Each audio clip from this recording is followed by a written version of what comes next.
Blood groups. तो blood group के बारे में आज हम जानते हैं। तो देखो, ब्लड ग्रुप जो होता है, जो हमारे पास जो सिस्टम है वो है एक्चुअल में एबीओ सिस्टम।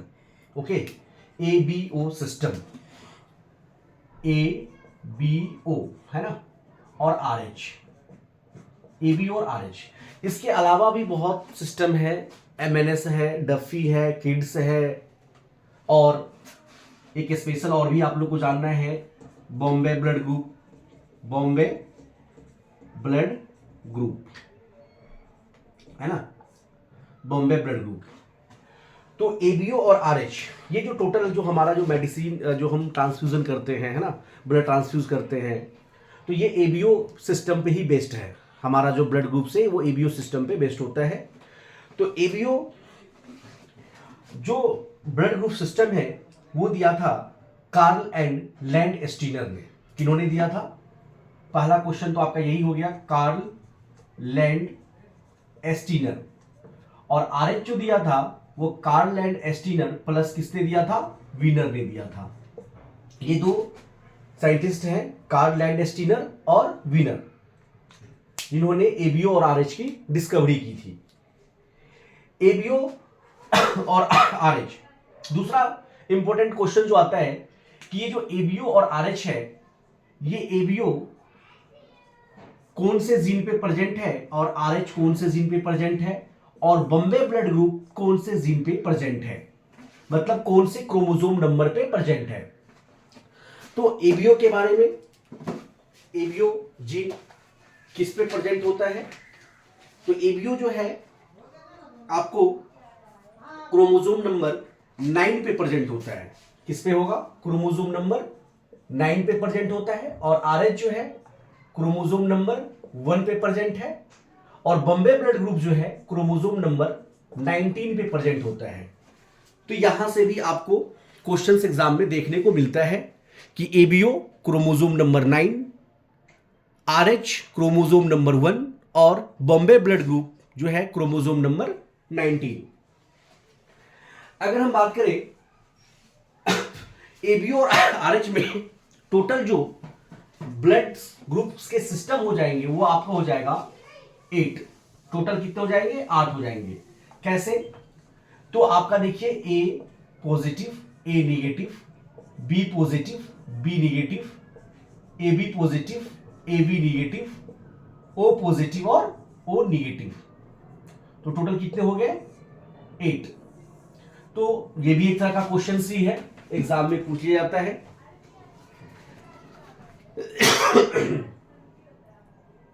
है ना। अगर हम, तो एबीओ तो समझ में आ रहा है कि ए की बात हो रही है, बी की बात हो रही है, ए बी की बात हो रही है और ओ की बात हो रही है। लेकिन जो ये आरएच है, ये आरएच है क्या? ये जो आरएच है, ये आरएच लिया गया था रिहीसियस मंकी से। रिहीसियस मंकी, ओके। ये रिहीसियस मंकी के कुछ सैंपल्स में देखा गया कि ए बी ओ के अलावा भी कुछ चीजें प्रेजेंट है। तो रिहीसियस मंकी के एंटीजन्स को या सैंपल्स को जब इंजेक्ट किया गया रैबिट के अंदर, तो रैबिट के अंदर देखा गया ए ग्लूटिनेशन हो रहा है। फिर ह्यूमंस ब्लड के साथ किया गया तो वहां पे भी क्या देखा गया? ए ग्लूटिनेशन देखा गया। तो मतलब क्या हुआ कि एबीओ के अलावा भी चीजें प्रेजेंट है, जिसको हम बोलते हैं positive negative, that means antigen.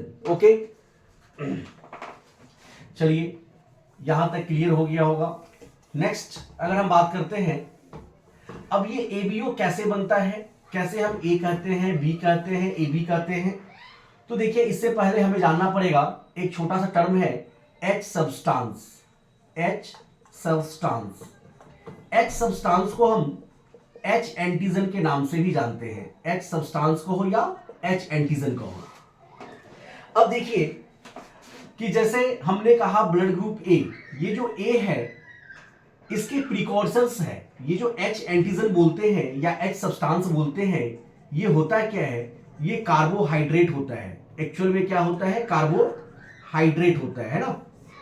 तो ये ए है, तो ए का जो प्रिकर्सर है यहां पे एच एंटीजन, क्या बोलते हैं इसको, एच एंटीजन या फुकोज, है ना, एच एंटीजन। अब ये एच एंटीजन से जब कंबाइंड हो जाता है एन एसिटाइल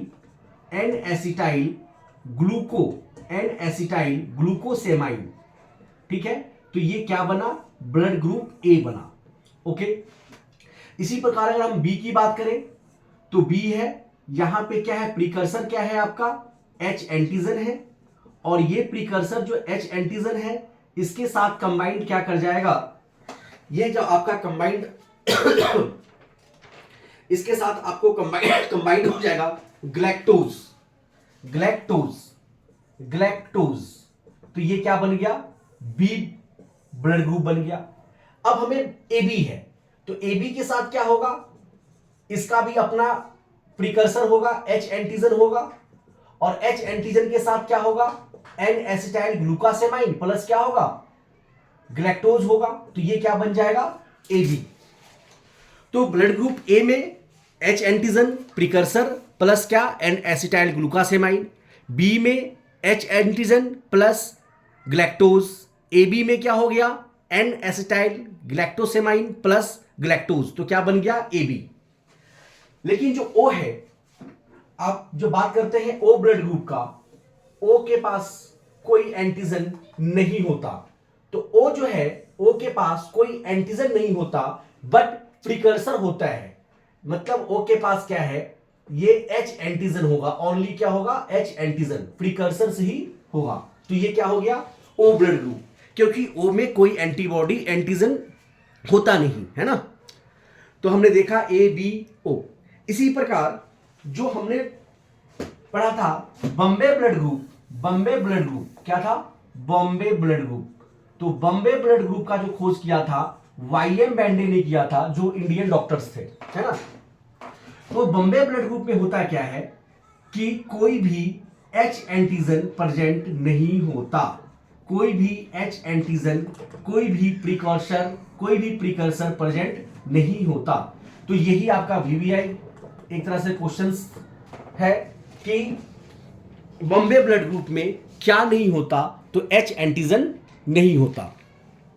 ओके, अब हम बात करेंगे नेक्स्ट है हमारा, अब हम बात करेंगे ब्लड ग्रुप्स के बारे में कि ब्लड ग्रुप करते कैसे हैं, क्या मेथड है। तो ब्लड ग्रुप करने के दो मेथड है, पहला है आपका फॉरवर्ड और दूसरा है आपका रिवर्स, फॉरवर्ड ग्रुपिंग और रिवर्स ग्रुपिंग। अब क्या है, फॉरवर्ड ग्रुपिंग को हम डायरेक्ट ग्रुपिंग भी कर सकते हैं, इसे हम डायरेक्ट भी कर सकते, ये क्या है डायरेक्ट, और रिवर्स को क्या कर सकते हैं, इनडायरेक्ट। ओके, फॉरवर्ड के लिए हम क्या लेते हैं, तो आरबीसी लेते हैं, और इनडायरेक्ट रिवर्स करने के लिए हम क्या लेंगे, सीरम लेंगे। ये बहुत इंपॉर्टेंट पॉइंट है और बहुत सिंपल भी है कि फॉरवर्ड ग्रुपिंग करने के लिए क्या लेते हैं, तो आरबीसी लेते हैं, और रिवर्स करने के लिए क्या लेते हैं, तो सीरम लेते हैं। फॉरवर्ड ग्रुपिंग से हम क्या जानते हैं, तो फॉरवर्ड ग्रुपिंग में होता क्या है कि नॉन एंटीबॉडी हमें पता होता है, और एंटीबॉडी में पता होता है, लेकिन क्या आरबीसी अननोन होता है। आरबीसी कौन सा है, ये हमारा अननोन है। तो एंटीबॉडी कैसे आप जानते हो, आपके पास जो रिएजेंट होता है, ए है, बी है और डी है, तो क्या है, एंटीबॉडी तो हमें पता है, लेकिन हमें आरबीसी को जानना है कि उसके ऊपर कौन सा एंटीजन प्रेजेंट है। लेकिन रिवर्स में क्या है रिवर्स में आपका नॉन है आरबीसी नॉन है, और अननोन क्या है, आरबीसी नॉन है और अननोन क्या है, आपका एंटीबॉडी, अननोन है आपका एंटीबॉडी। बस यही कॉन्सेप्ट है फॉरवर्ड ग्रुपिंग का और डायरेक्ट ग्रुपिंग का। फिर से जान लीजिए, फॉरवर्ड ग्रुपिंग को डायरेक्ट ग्रुपिंग कहते हैं, इसके लिए हम आरबीसी लेते हैं। रिवर्स ग्रुपिंग को इनडायरेक्ट ग्रुपिंग कहते हैं, इसके लिए हम सीरम लेते हैं। फॉरवर्ड ग्रुपिंग में एंटीबॉडी हमें पता होता है, आरबीसी हमें जानना होता है। रिवर्स ग्रुपिंग में आरबीसी हमें पता है और एंटीबॉडी हमें जानना होता है, जस्ट उसका उल्टा, विपरीत, है ना। अगर अब देखो कि हम फॉरवर्ड ग्रुपिंग और रिवर्स ग्रुपिंग करते कैसे हैं, ठीक है। तो फॉरवर्ड ग्रुपिंग के लिए अब हम फॉरवर्ड और रिवर्स के लिए दो मेथड हमारे पास है। पहला मेथड है हमारे पास ट्यूब मेथड और दूसरा है हमारे पास स्लाइड मेथड। ट्यूब मेथड और स्लाइड मेथड। ट्यूब मेथड आप ट्यूब देखे होंगे लेबोरेटरी के अंदर, ये ट्यूब है और ये आपका स्लाइड है, राइट। तो फॉरवर्ड के लिए भी हम ट्यूब मेथड कर सकते हैं, स्लाइड मेथड कर सकते हैं, और रिवर्स के लिए भी ट्यूब और स्लाइड। तो ट्यूब के लिए क्या होता है, यहां से जो सेल सस्पेंशन लेते हैं ट्यूब मेथड के लिए 2 से 5% लेते हैं, और यहां पे 20 से 25% लेते हैं। किसके लिए? स्लाइड के लिए। ट्यूब के लिए 2 से 5% और स्लाइड के लिए 25 से 30 या 20 से 25 लेते हैं। ऐसा क्यों? क्योंकि ट्यूब जो है, आप देखो ट्यूब का डायमेंशन देखना, तो अगर हम ब्लड डालते हैं तो एयर के कांटेक्ट में कम आएगा, ड्राइनेस होने का चांस कम है, ओके। लेकिन जब हम स्लाइड पे करते हैं तो इसका सरफेस एरिया ज्यादा है, ड्राई होने का भी चांसेस ज्यादा होता है, तो सेल सस्पेंशन यहां ज्यादा लेते हैं। ट्यूब मेथड में जब भी हम करते हैं तो 2 पार्ट हम एंटीबॉडी लेंगे, तो 1 पार्ट हम क्या लेंगे? सेल लेंगे। 2:1 लेते हैं, क्योंकि एंटी सीरा ज्यादा लेंगे और एंटीबॉडी क्या लेंगे? ब्लड सेल्स हम थोड़ा कम लेते हैं, 1 पार्ट लेते हैं। तो यहां तक आपको समझ में आ गया ट्यूब मेथड और स्लाइड मेथड। अब देखो क्या होता है आगे कि कैसे हम जानते हैं फॉरवर्ड से और रिवर्स से, ठीक है। अब देखिए, यह है आपका फॉरवर्ड ग्रुपिंग और यह है आपका रिवर्स। फॉरवर्ड और रिवर्स, ठीक है। फॉरवर्ड जो करते हैं हम किससे करते हैं? आरबीसी से करते हैं, और रिवर्स किससे करते हैं? सीरम से करते हैं, ठीक है। अब देखिए, यह है आपका antigen A, antigen B, antigen A, antigen B और एंटीजन ए बी, ठीक है। अब देखिए क्या है कि अगर हम ब्लड ग्रुप देखते हैं किसी का भी, तो मतलब क्या, हम एंटीजन का पता लगाते हैं, ठीक है। तो जब फॉरवर्ड ए आएगा, ब्लड ग्रुप ए होगा, आरबीसी ए होगा, तो उसका रिवर्स हमेशा उल्टा होगा, मतलब बी होगा। यहां पे एंटीबॉडी क्या शो करेगा? बी शो करेगा। क्लियर? अगर फॉरवर्ड ए है, एंटीजन ए है, तो रिवर्स क्या दिखलाता है? एंटीबॉडी दिखलाता है, तो एंटीबॉडी क्या होगा? बी होगा। अगर एंटीजन बी है, ब्लड ग्रुप बी है, तो रिवर्स क्या दिखाएगा? ए दिखाएगा, मतलब एंटीबॉडी ए दिखाएगा। अगर एंटीजन ए और बी है, एंटीजन ए और बी है, तो इसके अंदर कोई भी एंटीबॉडी नहीं होगा, इसके अंदर कोई भी एंटीबॉडी नहीं होगा, मतलब ब्लड ग्रुप ए बी के अंदर कोई एंटीबॉडी नहीं होता। अगर कोई एंटीजन नहीं है, नो एनी एंटीजन, अगर एंटीजन कोई नहीं है तो एंटीबॉडी दोनों होगा, ए और बी दोनों प्रेजेंट होगा, जिसको हम बोलते हैं ब्लड ग्रुप क्या? ओ के पास कोई एंटीजन नहीं होता, लेकिन एंटीबॉडी दोनों होता है। क्लियर? फिर से समझ लेते हैं। ब्लड ग्रुप ए है तो एंटीबॉडी बी है, ब्लड ग्रुप बी है तो एंटीबॉडी ए है। अगर ब्लड ग्रुप ए बी है तो कोई भी एंटीबॉडी नहीं होगा, ब्लड ग्रुप ओ है तो एंटीबॉडी दोनों होगा, लेकिन एंटीजन नहीं होगा। यहां से भी क्वेश्चंस पूछा जाता है, VVIA है ना। तो इतनी बातें समझ में आ गया है। चलिए अब नेक्स्ट हम बात करते हैं, ऐसा क्यों हुआ, इस चीज को थोड़ा डायग्राम पे समझ लेते हैं, है ना, इसको हम डायग्राम पे समझने की कोशिश करते हैं। देखो, अगर ब्लड ग्रुप ए है, ये ब्लड ग्रुप ए है, दैट मीन्स एंटीजन ए है। ये क्या है? एंटीजन, ये ए है। हम जानते हैं कि एंटीबॉडी जो होता है वाई शेप का होता है, ये हमारा एंटीबॉडी है, ठीक है। ये हमारा क्या है? एंटीबॉडी है। ये हमारा ए है और ये हमारा बी है, दो एंटीबॉडी ए और बी। अब देखो कि ए के लिए जो हमारा एंटीजन ए है, इसका ये पॉइंट देखो और ये पॉइंट देखो। अगर एंटीजन ए है और एंटीबॉडी ए हो, ये दोनों आपस में क्या हो जाएगा? एक ग्लूटिनेशन हो जाएगा, आपस में फिक्स हो जाएगा। ब्लड क्या होगा? आगे मूव सर्कुलेट नहीं कर पाएगा, है ना। तो इस अब अगर यही ए का एंटीजन अगर इसमें जाएगा तो ये स्लाइड करेगा, इजिली ब्लड मूव होगा, मतलब एक ग्लूटिनेशन नहीं होगा। तो ए के साथ हमेशा एंटीबॉडी क्या होगा? बी होगा। अगर आप देखो, यही चीज हम देखते हैं ब्लड ग्रुप बी के साथ। ये लो ब्लड ग्रुप बी, मतलब एंटीबॉडी क्या? एंटीजन क्या? बी। अब देखो, अगर ये बी है, एंटीजन बी है और एंटीबॉडी भी बी आ जाए, तो फिर वहां पे एक ग्लूटिनेशन हो जाएगा, हीमोलाइसिस हो जाएगा। इसीलिए ब्लड ग्रुप बी है तो यहां पे ये फिक्स नहीं हो पाएगा। तो ब्लड ग्रुप बी है तो इसके लिए एंटीबॉडी हमेशा ए होगा।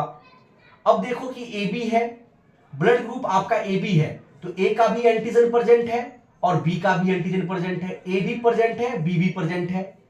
अगर ए बी एंटीजन है और एंटीबॉडी भी ए बी होगा, तो ए के साथ फिक्स हो जाएगा, बी के साथ फिक्स हो जाएगा। तो वहां भी क्या होगा? एक ग्लूटिनेशन होगा, रिएक्शन होगा, हीमोलाइसिस होगा। तो इसीलिए जब ब्लड ग्रुप ए बी होता है तो ए बी के पास कोई भी एंटीबॉडी प्रेजेंट नहीं होता। ओके, अगर मान लीजिए ओ है, ब्लड ग्रुप ओ है, तो ओ के पास भी क्या है? ओ के पास कोई एंटीजन नहीं है, तो ए बी दोनों एंटीबॉडी होगा, कोई प्रॉब्लम यहां पे नहीं होगा। तो इतनी बातें क्लियर हो गया होगा और आप लोग पहले से भी जानते होंगे, ये सब बेसिक कॉन्सेप्ट है ना। चलिए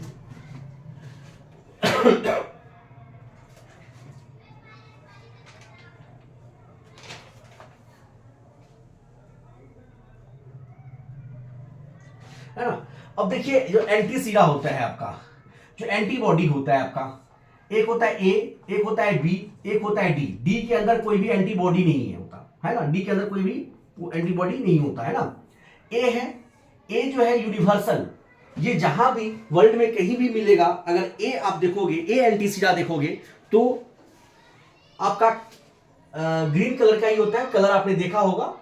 तो ये क्यों होता है? ये ट्रिपल ब्लू कलर होता है, ट्रिपल, इसके वजह से होता है। जिस तरह का आप मार्कर देख रहे हो, इसी कलर का लगभग होता है वो। तो ट्रिपल ब्लू, ये जो ए ब्लू कलर का है, क्यों है? ट्रिपल की वजह से। आपका जो बी ब्लड ग्रुप है, ये येलो होता है। तो एक्रिफ्लैविन कंपाउंड की वजह से कैसा कलर होता है? येलो होता है। और डी जो होता है कलरलेस होता है।